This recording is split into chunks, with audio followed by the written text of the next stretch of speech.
Welcome back, everyone. We're here to analyze my teams for this week and see how we went and possibly where to go from here.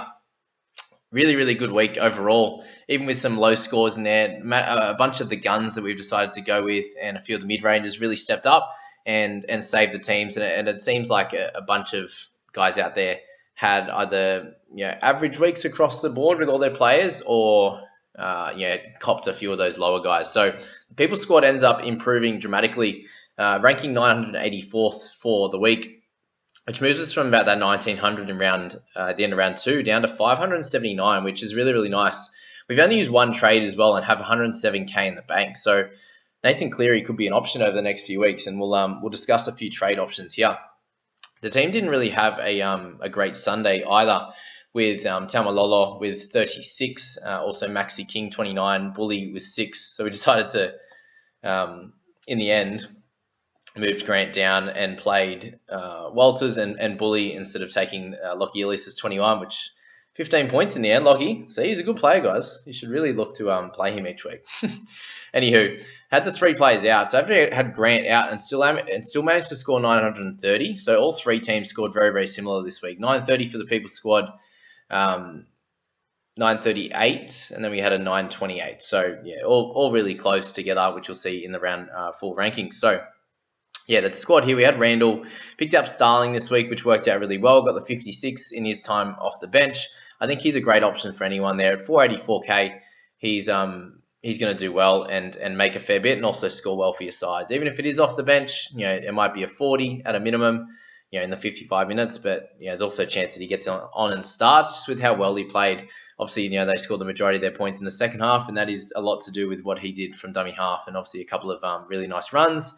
And organising through the middle and that service. So, it's obviously not something that Frawley does on a regular basis, play 9. So, yeah, I think they might get him back in the starting side, but we'll find out in team lists and obviously 24 an hour before kickoff. But, yeah, Randall did his thing without being spectacular. He'll be fine. Not worried about him. We are worried about Taumalolo with his 36. He's probably going to be a trade out for our squad, having only used 1. It's probably not going to be a keeper. So, if you're thinking about him, that's probably what you should be doing.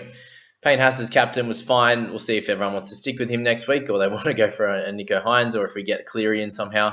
We have 107k. It could probably happen.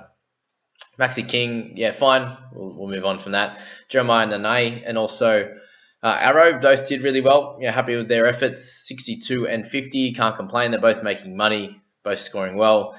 It obviously shows why we're doing well in this team. But Dylan Brown and Kurt Meehan, the two obviously lower percentage guys. Dylan Brown owned by 2.2%. So that really, really helped us, that 83. I think he's going to average about 55 going forward, and he's a really nice price at 670 now. Has gained about 40k since the start. So, yeah, awesome. After his 31 in round 1, he's really picked it up. And I said that with him, for example. That was the lowest score he's had in a long time. So to come out with 2 really good scores, just frank the form, thankfully. We need that when I'm giving out advice, especially. But Curdy Man at 529k now, has the half and the mid dual. He's a really, really special player for most teams. I think, as I said with last week, that 30 for him is going to be an outlier. That should be his floor at worst, and I can't see him getting 30 again with just the type of player he is. And the possession that they had in the first 2 rounds, they had a lot, very similar to what happened with the Eels. So, their tackling numbers for both those guys were down a fair bit and increased massively on the weekend with 36 for Brownie and over, I think, 42 for Curdy. So, yeah, both really good options. But, don't expect 83 and 73 each week either. Isaac Tungo with 53. He was special. Aiken doing okay. Only got 45, which is a bit annoying. I just don't think the Warriors' ball movement's good enough. So really hope for Johnson to get back. Aiken's tackling was up a bit higher in that first game as well, but also got a lot more ball, a lot more running, which he hasn't got. They've either dropped the ball too much or they haven't spread it. So guys in Warriors teams, I think they'll be able to improve, but with how many weeks will it take until they get more, they get better ball? Berry, Berry had a few chances, but old Strawberry, but he just didn't take them, unfortunately. But anyway, Aiken was solid. We wouldn't be touching him at all. Crichton, Pap, and also Hines were amazing. And then the bench, so we had obviously Grant out, Tuolangi also out, and Va'alea. We're probably going to have to keep Va'alea there. We can use him as a loop as well, which is cool. Grant will be back, which will be awesome. So Bully's probably going to go. the question is going to be, what do we do here? So the only guys we look to move on would be Taumalolo and also Bully, I'd say. Ilias maybe eventually, and we'll see what happens with Tuolangi. But Lolo, I'm not exactly sure who we'd go for. Maybe him straight to an option that's probably going to pop up. These guys is Brodie Jones this week, guys. Is Brodie Jones. So coming onto the edge for Barnett would be the theory. It'll just be how many weeks does Barnett get? Do we have a general idea of how long until Fitzy's back? Will Brodie Jones only get a few weeks? There's a few question marks there, but he sits around the 330k mark. So we could straight swap a Bully. We could straight swap. We could swap him out and upgrade Taumalolo. We could start to bank some cash. Like if we went Bully down, that'd be 20k. Gives us 130-ish to upgrade Taumalolo if we wanted to. So 730k would almost get us to Josh Curran. It could get us a Ben Hunt, which would be cool. It could get us eventually Cam McInnes would be nice, but not yet. If we wanted to, we go a Walshy, a Teddy. So not too many options, I don't think, at that price point. So it might just be worth banking a bit of cash. We don't have Leo Thompson, for example, so we could go Bully and Lolo to Leo Thompson and Brodie Jones to make some extra cash. That's a potential option. What else could we do? We could go straight to a Sexton, a Mitch Moses, who's going to have a bit of a nicer track, nicer bunch of games the next few weeks. So they're all different options, guys. But we'll work that out when the team list comes along. But yeah, very happy and excited with how the squad sits at the moment, having only used one trade. So probably two this week.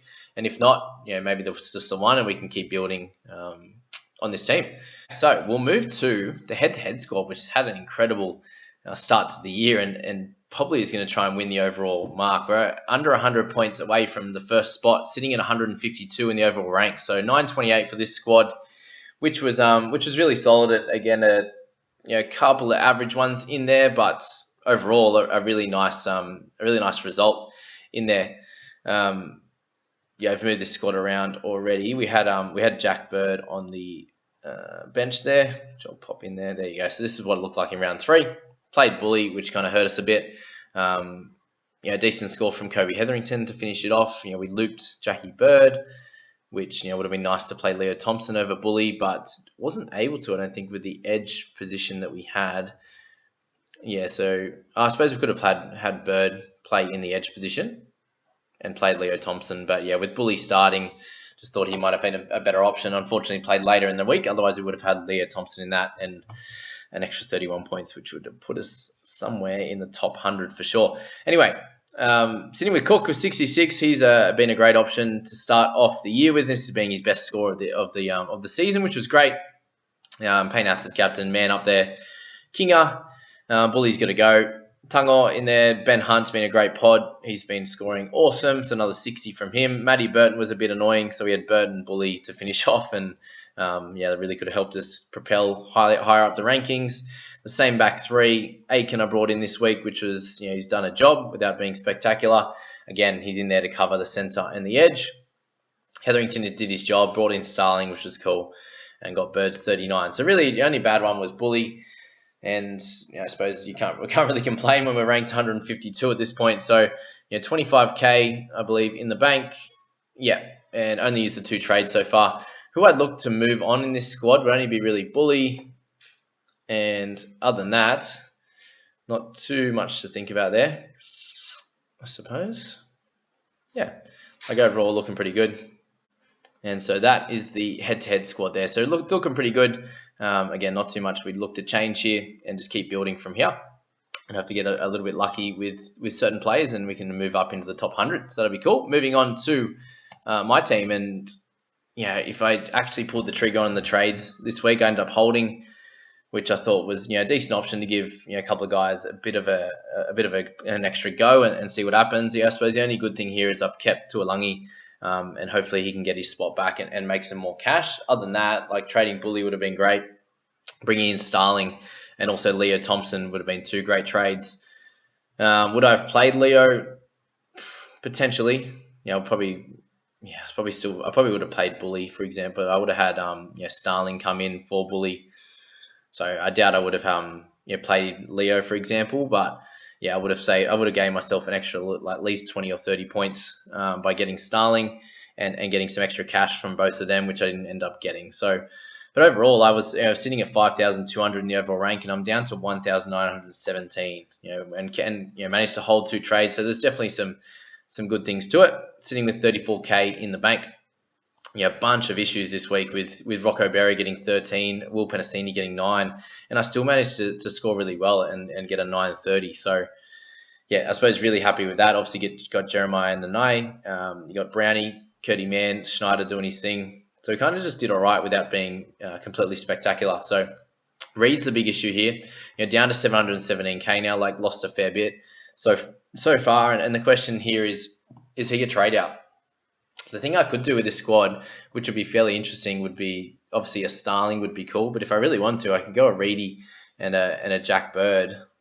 Downgrade Jackie, upgrade Bird. So I can try and get Cleary. So that's half an option. Otherwise, I can just can manage to get Starling, which would be cool. I think guys like Penasini and Berry, I'll probably hold. As I said, I'm using Berry as wing fullback cover, and that obviously hasn't worked so far. This is the first time I've actually played him. He hasn't made any money. He's just sitting there as cover so far, and really, I suppose what can you do with him? You could downgrade him a little bit, but you're not saving too much cash there, and you don't really want to be playing him. So unless someone 240k came up as a really good option, I feel like holding these guys is completely fine. Penasini looks like a much better player at this stage than Berry, and he's going to have some easier games coming up where hopefully he can get back to his base of that 30 or 35 and have the opportunity to score some points, whether it be try assists or also tries on that right hand side, which doesn't get a lot of traffic. The left hand side gets a lot more, but I still think he's going to be decent going forward, and I won't have to play him if I don't want to. I'll remove Berry, get a Starling in somehow, and play those guys, and maybe I have to play one of those guys, whether it be a Tuolangi or something like that. But having Arrow in there's been cool. Aitken, Bird's a slight worry at 39.